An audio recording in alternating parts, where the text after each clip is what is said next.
Now we will explore how the American branch of the Illuminati aided and abetted Adolf Hitler, and how the Bushes were the first family when it came to treason.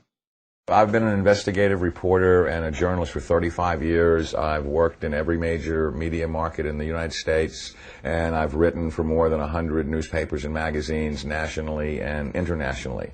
So last September 17th, I became the first journalist in U.S. history to go to the U.S. National Archives and the Library of Congress and pore over the thousands of pages of documents in both places to prove beyond a shadow of a doubt or any refutation of the facts that Prescott Bush, the grandfather of George W. Bush, and George Herbert Walker, his maternal great-grandfather for whom his daddy is named, were Nazi traitors to the country who should have been tried for treason. 2 weeks ago, in early August, a major world newspaper, The Guardian of London, finally got on the story internationally, and they flew a renowned reporter of theirs named Duncan Campbell over to Washington to take me back to the archives and Library of Congress so that they could verify that these explosive documents were real and I didn't have forged copies. Prescott Bush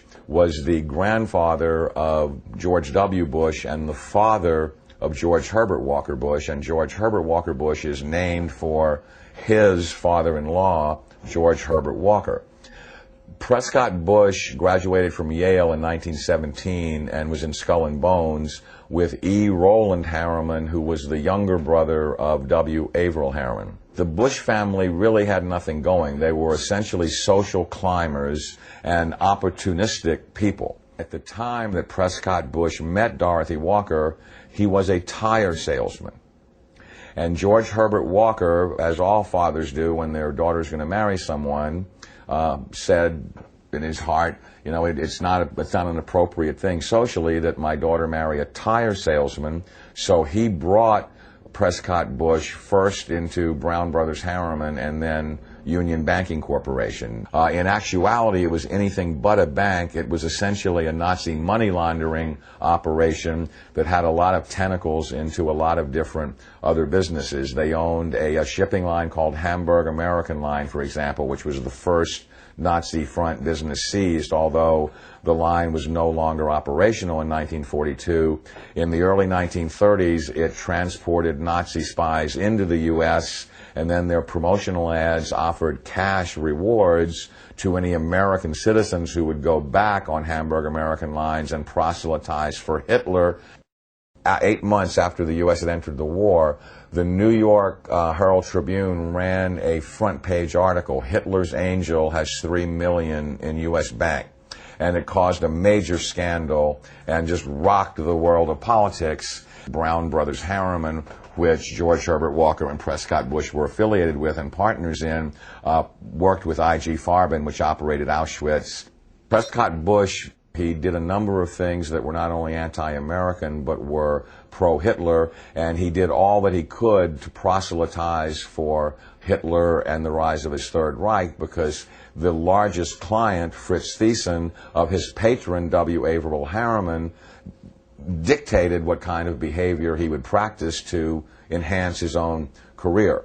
So he was put on the board of directors of Union Banking Corporation, and he was also a shareholder in Union Banking Corporation along with E. Roland Harriman. But what's interesting about what the documents show is that they clearly state that all of the shareholders were phantom shareholders for Fritz Thyssen and did his bidding directly.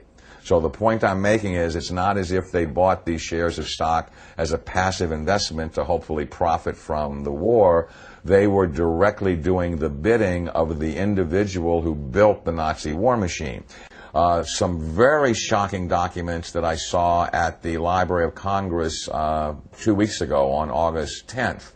On August 9th, had to do with the hearings of the McCormick-Dickstein Committee of November 1934. Show that Prescott Bush and the DuPont family, the Remington family, and J.P. Morgan tried to overthrow the U.S. government, assassinate FDR, and put a Hitler-style fascist state in place.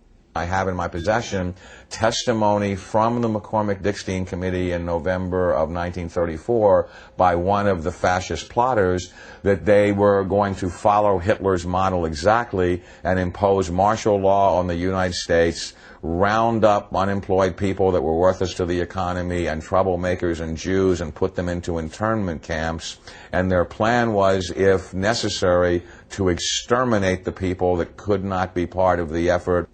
The only reason the coup attempt in 1934 didn't succeed is that they hired the wrong general to lead it, General Smedley Butler, the great Marine hero, two-time Congressional Medal of Honor winner, who worked with the plotters just long enough to be able to identify who they were and then blew the whistle on them to Congress. Incredibly, after being warned by the FBI and the Justice Department and the Treasury Department to cease and desist in their Nazi dealings, they had continued them until 1951.